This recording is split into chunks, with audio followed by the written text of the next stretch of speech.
What would you do if your HOA president went completely off the rails? This story will leave you stunned. Stick around. And don't forget to hit subscribe to Litton HOA Stories for more unbelievable HOA battles. Karen had the nerve to chain my moving truck to her mailbox, then she called the cops, accusing me of stealing from the neighborhood. The padlock snapped shut with a sharp clang. There she was, Karen Petton, decked out in her bright HOA vest, arms folded like a guard dog, blocking my escape from this nightmare community. "You're not leaving without my written approval," she screeched. I tried to wrestle the chains loose, but she shoved me hard onto the gravel. "These belong to the HOA now," she barked, snatching my house keys from my palm. Then came the rocks landscaping stones hurled against the truck windows. Crack. Web-like fractures spread across the glass as my driver ducked for cover. "Ma'am, you've lost your mind," I yelled. "I'm calling the police. You're the thief here stealing community property." She shrieked back. But what Karen didn't know, my son Marcus is an FBI agent. And what she had just done, that was half a dozen federal charges in one afternoon. So let me rewind. My name's Dalton Reed, 58, contractor, and somehow the #1 enemy of Meadowbrook Estates. 2 years back, cancer took my wife, Sarah. The house turned into a museum of grief, her coffee mug untouched on the counter, her glasses still waiting on the knit stand. I couldn't breathe in those memories anymore. So I bought a lakeside cabin at Hartwell, her favorite fishing spot. "We'll retire there one day," she used to smile, casting into the sunset. Well, that day came, but without her. When I first moved into Meadowbrook Estates 12 years ago, it seemed perfect. Clean streets, high standards, HOA that kept property values high.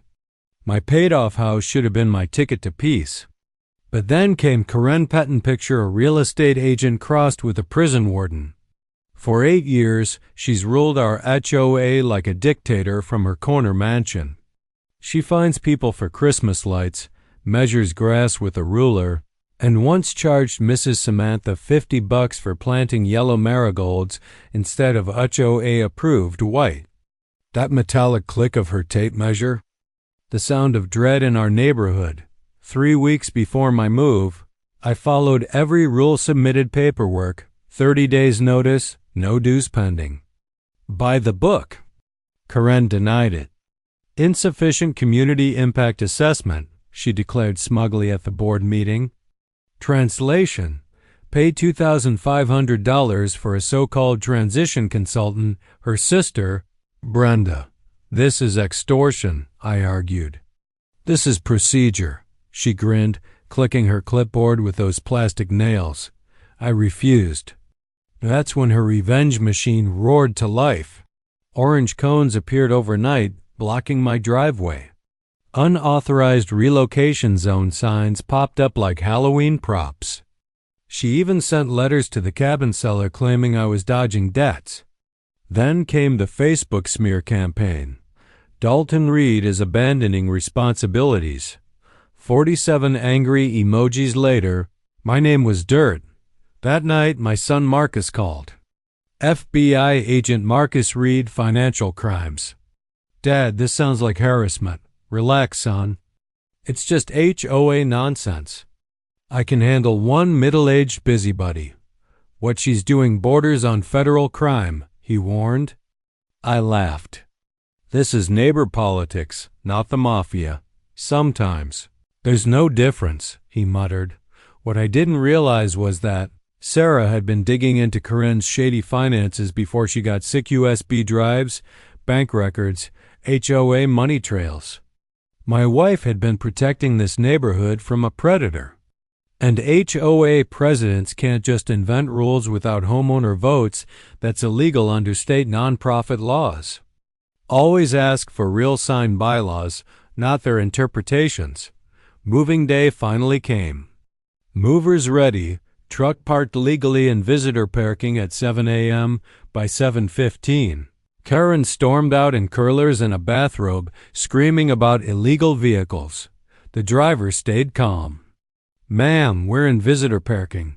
I need to inspect every box for HOA property," she demanded. "Community property?" I stepped out. HOA documents, blueprints, anything belonging to Meadowbrook Estates. Her eyes carried desperation. She was hiding something big.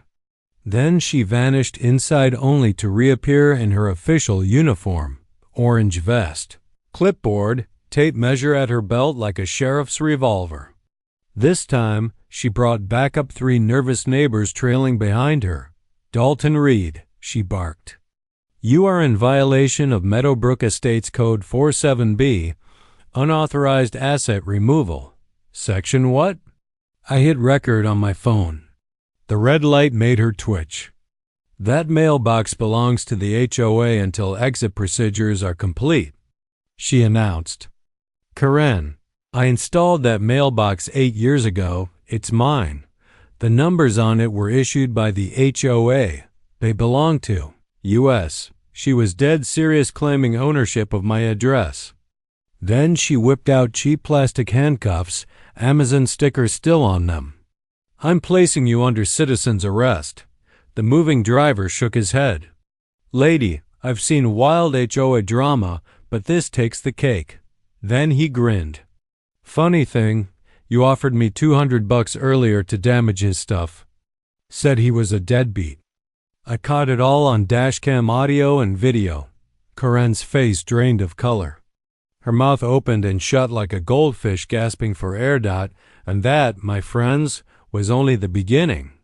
Want to hear how this HOA nightmare spirals out of control? Stick with me, and don't forget to subscribe to Litton HOA Stories for the next shocking chapter. That silence burned. I remembered a contractor friend telling me the rules on citizen's arrest. You can only hold someone for felonies you actually witness or for misdemeanors that present an immediate danger. Property arguments don't cut it. What Karen tried to do, by Texas law, that edged into kidnapping. I hit 911. Karen didn't waste a second. She dialed 2, shrieking about theft, assault, and some imaginary emergency. While we waited, elderly Mrs. Samantha shuffled over from across the street, the kind woman who'd brought me soup after Sarah died. "Dalton," she whispered, glancing at Karen, "I need to tell you something." She lowered her voice and leaned close. "Last month Karen tried to seize my garden shed. Said it violated setback rules and belonged to the HOA. When I refused, she brought papers and demanded I sign the deed over. She threatened fines every day until I gave in. The pieces snapped into place." This wasn't petty power play. Karen was systematically seizing homeowner property under false pretenses. "Do you still have those papers?" I asked. Mrs. Samantha nodded, voice barely audible. 3 other families, she breathed. The Johnsons' new deck, the Martinez driveway expansion, old Mr. Frank's workshop. Karen wasn't enforcing rules, she was running a theft ring, dressed like community governance. Sirens cut through the morning like knives. 2 squad cars rolled up, lights painting the block. Karen switched to victim mode instantly, tears and all. "Officers, thank goodness you're here. He's stealing community property and his friends are threatening violence," she cried. Officer Martinez stepped out, tired eyes scanning us all. "Ma'am, what exactly is being taken?" he asked. "His mailbox, his house numbers, secret blueprints," Karen rattled. Martinez turned to me. "Is this your property?"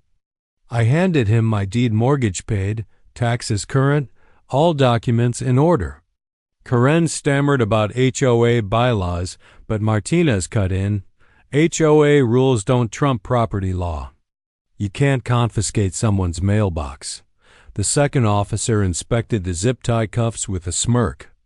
"Did you try to restrain him?" he asked. "I was conducting a lawful citizen's arrest," Karen snapped. "For what felony?" The question hung. Her brain shorted out. Silence. The sun beat down. Neighbors peered from windows. The metallic tang of adrenaline filled my mouth. This felt like the opening act. Karen had more to give. The officers left with warnings about false reporting and harassment. You'd think that would stop her. It didn't. At 2 a.m. my doorbell rang again and again. Half asleep and in boxers, I opened to find Karen on the porch, clipboard and flashlight in hand, decked out in what looked like a Halloween security uniform. "Emergency HOA inspection," she announced. "Reports of unauthorized renovations, immediate investigation required." It was 2 in the morning. I told her to leave. She shouted back, "Section 23C allows emergency inspections at any hour for safety violations. I helped write those bylaws 12 years ago. There's no Section 23C. When I blocked her, she tried to push inside. The smell of stale wine mixed with cloying vanilla perfume. I slammed the door and called 911. By morning, I had missed call 6 from the city inspector. Karen had filed an emergency complaint alleging unpermitted construction. The inspector, a patient man named Rodriguez, arrived with his tools at 8 a.m. "Mr. Reed, I need to inspect reports of unpermitted work," he said. I led him around the deck I'd repaired 3 years earlier with permits, showed him the electrical panel updated in 2019 with licensed contractors, every permit and paper in order. After 20 minutes, Rodriguez sighed. "There's nothing here. Your permits are valid. This complaint is frivolous." As Rodriguez left, Karen marched out clutching what looked like a police report. "Officers!" she shouted to empty air. "I need to file additional charges." No officers were present. She was yelling to her mailbox. Sunlight flashed off her oversized sunglasses as she read from her list. "Dalton Reed has stolen community assets valued at $5,000. She itemized my supposed loot: mailbox $50, house numbers $15, doormat $25, garden hose $30, and somehow my driveway at $4,880. My driveway." She claimed ownership of pavement. I'd laid in 2018 to HOA-approved specs. That afternoon, the moving company called in a panic. They'd received a cease and desist accusing them of aiding criminal activity. Letters came from Pettin Legal Services. I searched for the firm, nothing. Karen had fabricated a law office in Word, slapped a letterhead on it, and the moving company wanted out. They'd been spooked. Then I discovered the final indignity: spare keys. Karen had gotten into my house, probably from the previous owner, and changed my locks. A note on my front door read, "Property secured pending HOA investigation. Access restricted per Community Safety Protocol 15J. I was locked out of my own home. Neighbor Tom watched from his window. "She said you were evicted for non-payment," he murmured. "She told us the HOA now controls the property." I called a locksmith and paid $80 to get back inside. Once inside, the place felt violated. Drawers had been rifled. My medicine cabinet opened. Somewhere in the search, Karen had made a crucial mistake. A manila envelope on my kitchen counter I'd never seen before.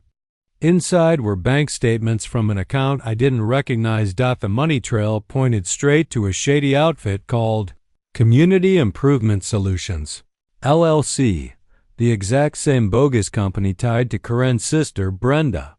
Sarah always said criminals eventually trip over their own lies. Well, Karen had just handed me the rope to hang her with. I snapped photos of every detail on my phone, marking timestamps and locations. My old training from the police academy came rushing back. I knew that breaking and entering turns into burglary the moment you take something, even if it's just information. A surge of grim satisfaction filled me. Karen had crossed into felony territory, and she didn't even know it.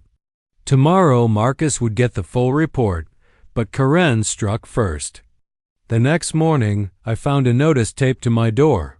legal jargon, official seals, the works. It claimed I owed $15,000 in back fees going back to 2019.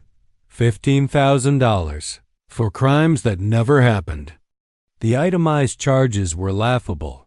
$200 a month for landscape non-compliance, $500 quarterly for architectural deviations, and my personal favorite, $100 a week for community participation deficiency, because I'd missed HOA meetings while caring for my dying wife. I checked with the county clerk. No lien had been filed. Karen had faked the whole thing. Then came the phone call. Child Protective Services. Mr. Reed, we've received an anonymous report questioning your son's mental stability and its effect on his federal job. My stomach dropped. What report? I demanded. A tip alleging your son, Marcus Reed, is unstable and poses a national security risk. Karen wasn't just attacking me. She was coming for my son's FBI career. I defended Marcus. But the caseworker was clear. They had to investigate any claim tied to federal employees. Minutes later, my realtor rang. Dalton buyers are spooked. Someone's spreading rumors that you're under federal investigation. Karen was dismantling my entire life, my son's career, my reputation, even my cabin deal. By afternoon, Marcus called from D.C., his voice strained. Dad, I just spent 2 hours with Internal Affairs. Someone filed a complaint saying I use FBI resources for personal vendettas. They even had logs of my calls to you, my travel plans, my HOA research. She's been stalking me. Though the claims were false, Marcus had been placed under review, his database access restricted. Marcus, I'm so sorry, I began. Don't apologize, Dad, he cut me off. Get angry. This isn't harassment anymore. It's interference with federal law enforcement. That night, Karen made her boldest move. At 8 p.m., a man in a cheap suit knocked at my door, serving foreclosure papers. Foreclosure? I own this house outright, I told him. The paperwork looked convincing. Fake court stamps, bogus judge signatures. But the formatting was wrong. Karen had forged federal documents. I confronted the server. His confidence faltered. The lady paid me $50 to deliver these. She just made you an accessory to mail fraud, I snapped. He bolted for his car. I documented everything and called Marcus. Dad, save those papers. That's mail fraud, aggravated identity theft, and wire fraud if she coordinated by phone or email. He paused. And I know she did. The process server gave me her number, email, and payment details. Marcus had already been tracing her. Marcus, she's ruining your career over this, I said. Dad, she's destroying herself. She's a serial HOA scammer, flagged in 3 states. This is bigger than we thought. And those bank records you found? That LLC is registered in Delaware under her ex-husband, a man serving 5 years for real estate fraud. Sarah hadn't just noticed irregularities. She'd uncovered a multi-state criminal enterprise. Karen wasn't a power-drunk neighbor. She was a professional con artist. And she just made the fatal mistake of targeting a federal agent's family. The next morning, Marcus arrived from D.C. with a briefcase, all business. Dad, we need to search Mom's office. Every file. I hadn't touched it since her passing. Her glasses still sat on the desk. Marcus headed straight for the filing cabinet. The bottom drawer was locked. Where's the key? He asked. I remembered Sarah's words. The most valuable things should be kept together. The tiny key was hidden beneath her wedding ring and her jewelry box.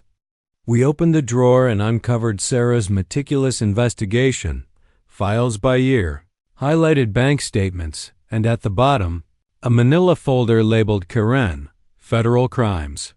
Inside, Sarah had documented everything. Fraudulent elections, uncounted ballots. The true winner had been Mrs. Samantha, not Karen. USB drives held 6 years of records. Brenda's consulting firm was just a shell for laundering stolen HOA funds. Over $127,000 siphoned away through fake tree removals, imaginary audits, and maintenance for a pool that never existed. Marcus dug deeper into property records. "Dad, look at this. 7 homes in her name, all cash purchases, all flipped for massive profits. She's washing stolen HOA money through real estate deals." The evidence was damning, and Sarah had preserved it all. It was the classic laundering playbook. Steal from the HOA, funnel it through real estate, flip properties, and walk away with clean money. But Sarah's handwritten notes revealed something darker. Karen knew I was investigating. She had dangled financial help for Sarah's cancer treatment on one condition: I stopped digging. When Sarah refused, Karen warned it would be a shame if her medical care faced sudden disruptions. My wife had been threatened in her most vulnerable moment. "There's more," Marcus muttered grimly.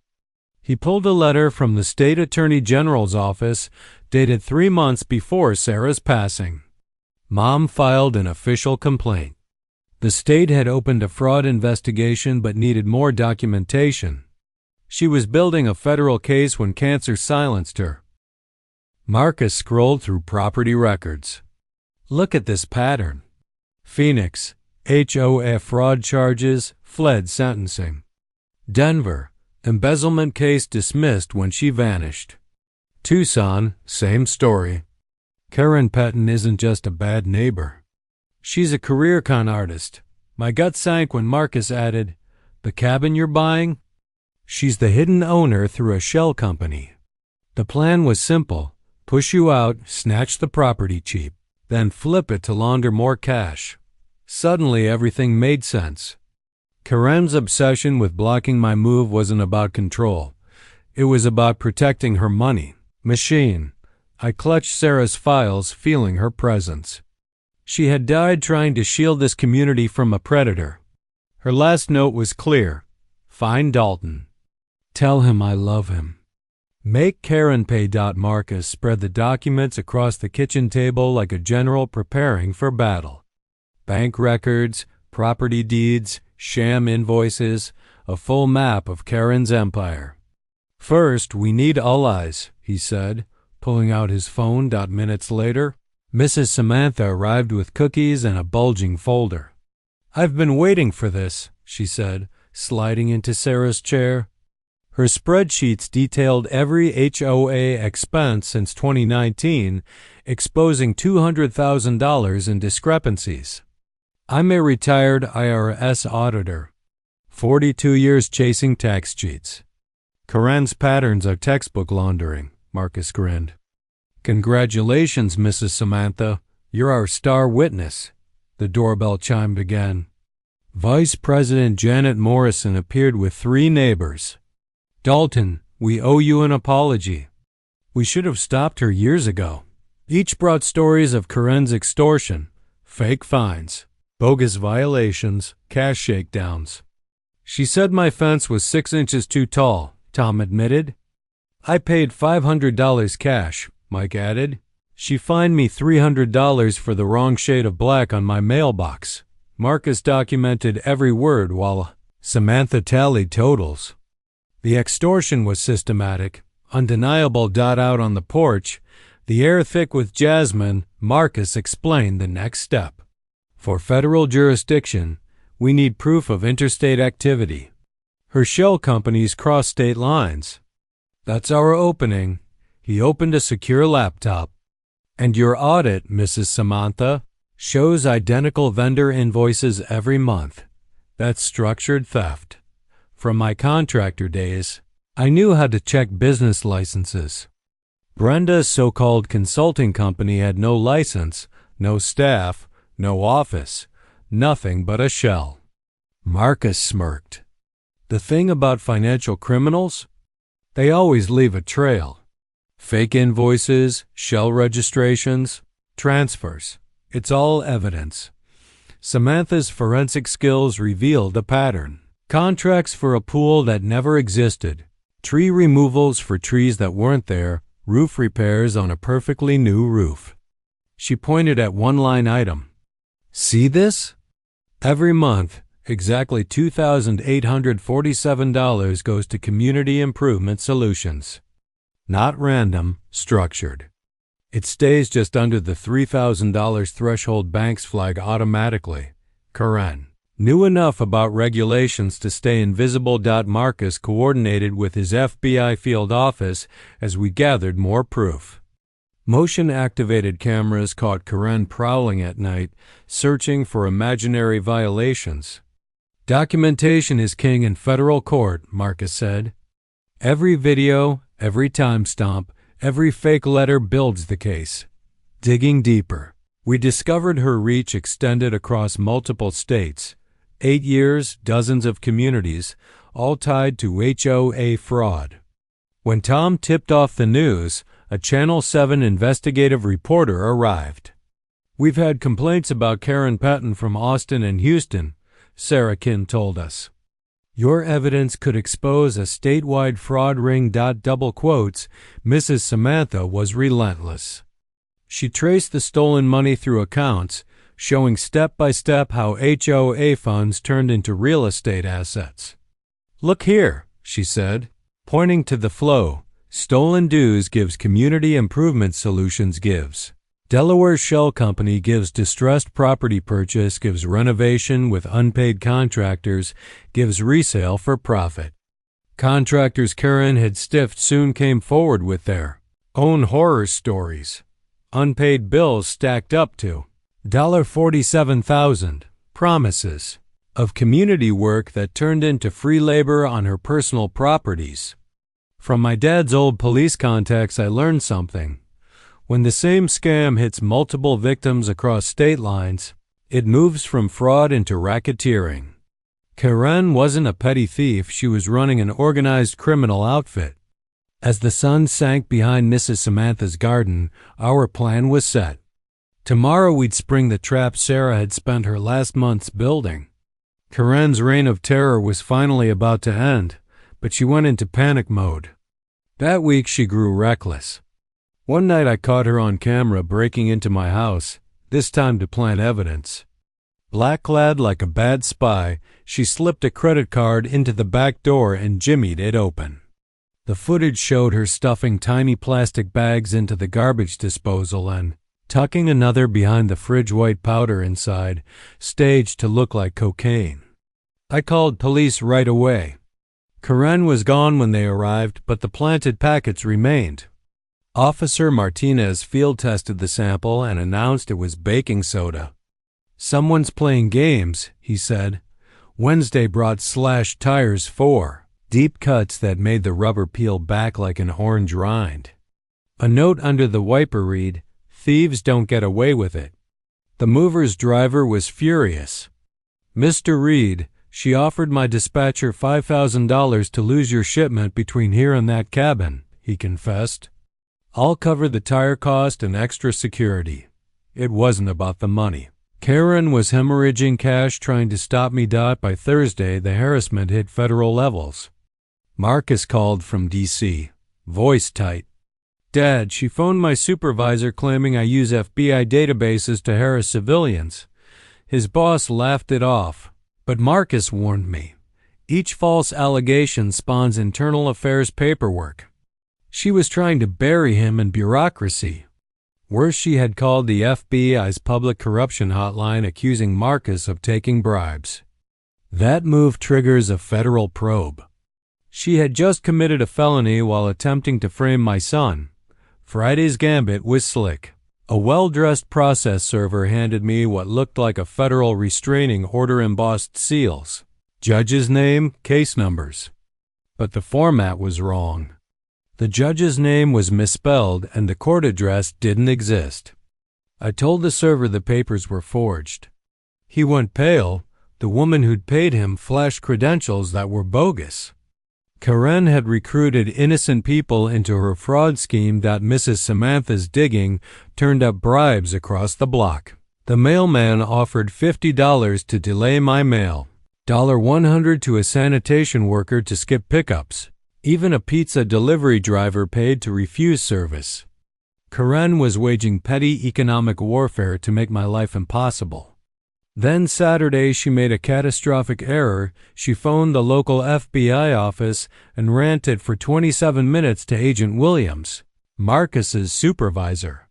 The line was recorded, per protocol.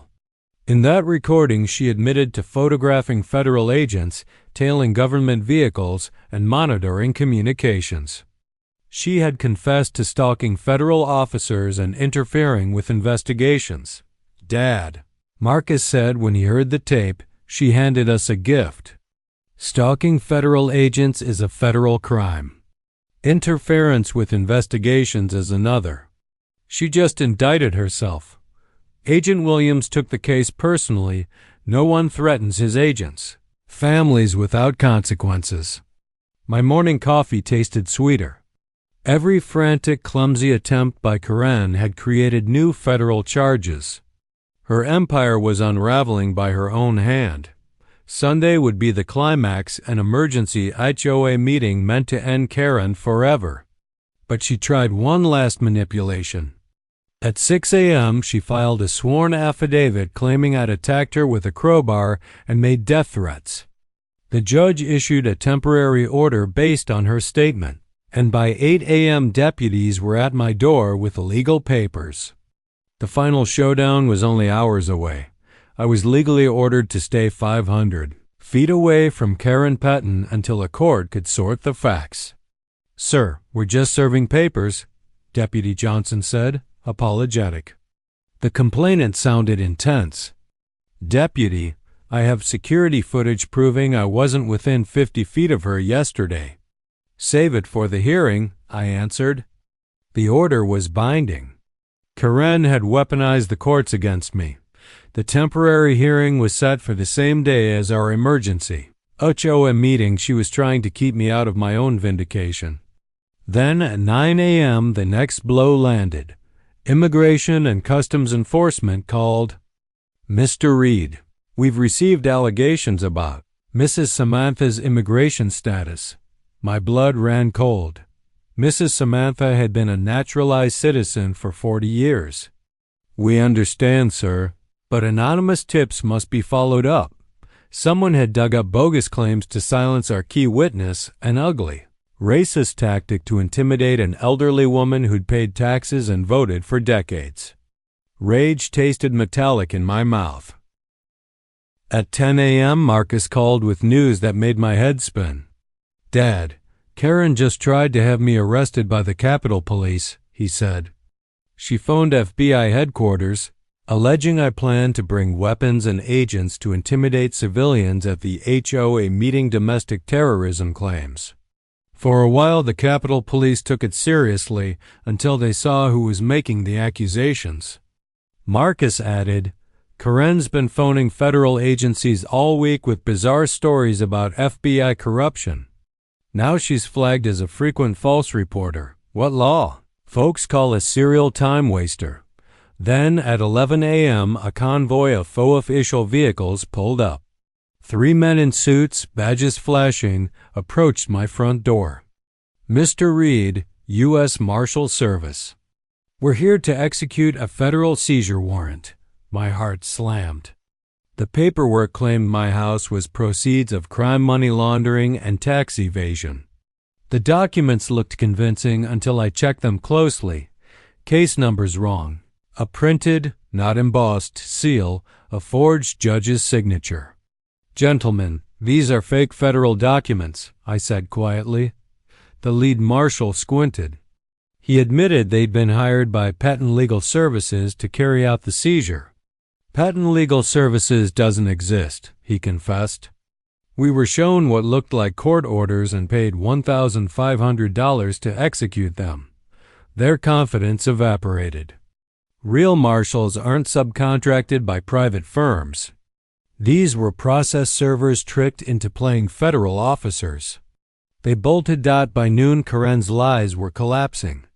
The restraining order fell when I presented the security footage. ICE apologized to Mrs. Samantha after confirming her papers. The fake marshals reported Karen for impersonating court officers, but she saved her most theatrical move for the afternoon. At 1 p.m., she called a press conference. Local news crews gathered outside her house while Karen, in a conservative suit and clutching bogus legal files, proclaimed she was filing federal charges against me, Marcus, Mrs. Samantha, and a corrupt conspiracy undermining the community. These people are criminals hiding behind false patriotism, she declared live to cameras, accusing us of threatening her life, corrupting federal agents, and stealing hundreds of thousands in HOA funds. Channel 7's investigator, Sarah Kim, asked the question everyone wanted. Mrs. Patton, can you produce evidence? Karen, eyes wild with certainty, waved printed bank statements and witness lists, Sarah's own files, ironically the documents proving systemic theft. She had handed us the proof on live television. Marcus texted from his hotel. She just confessed on national TV.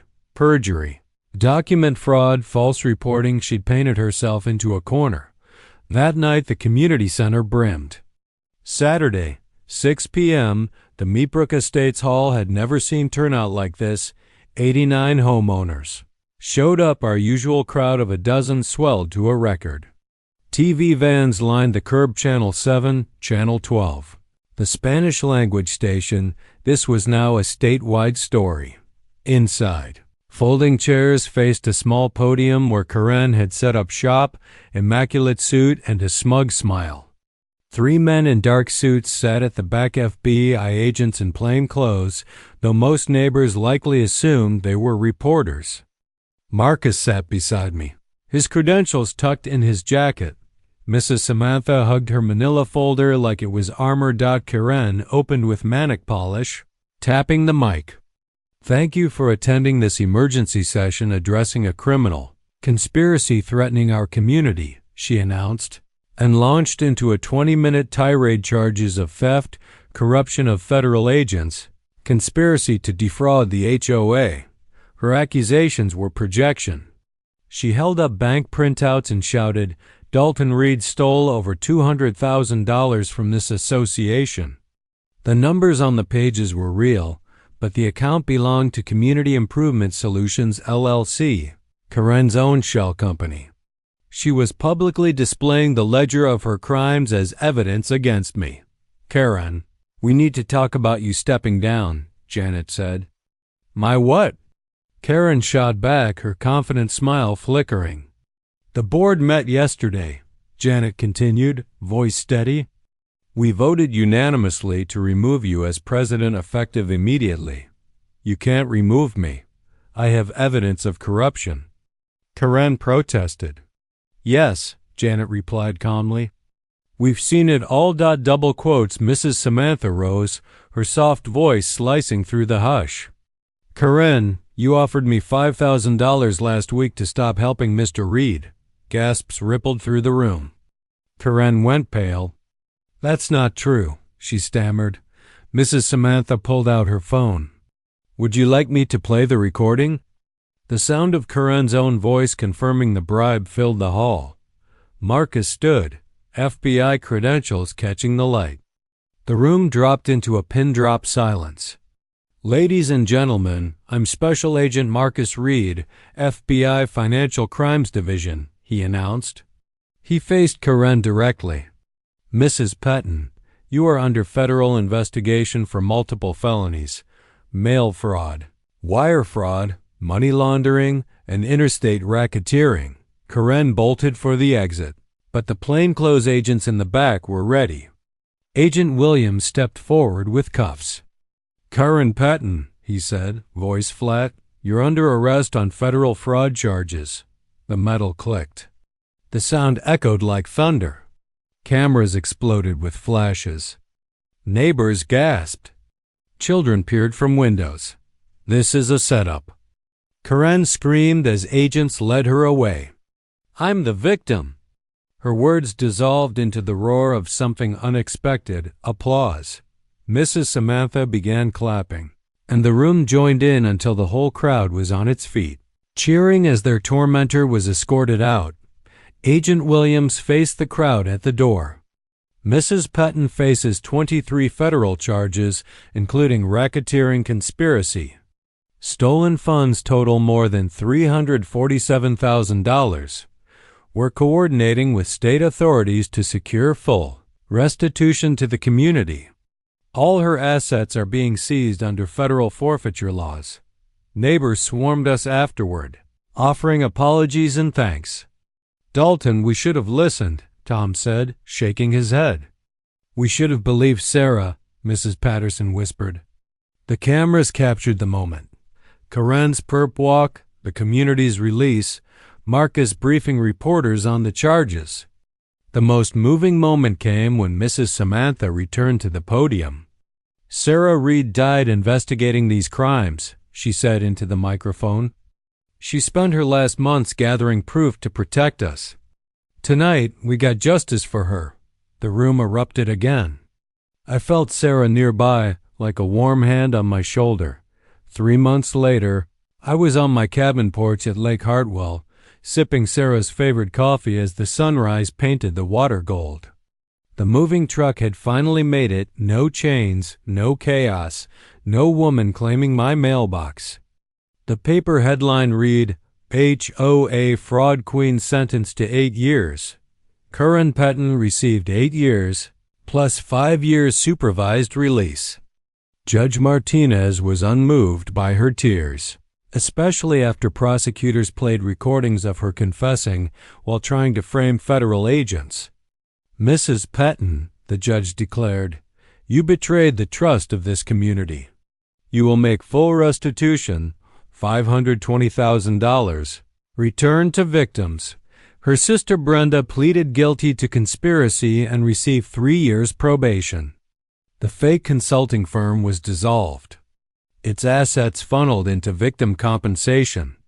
Meatbrook Estates transformed.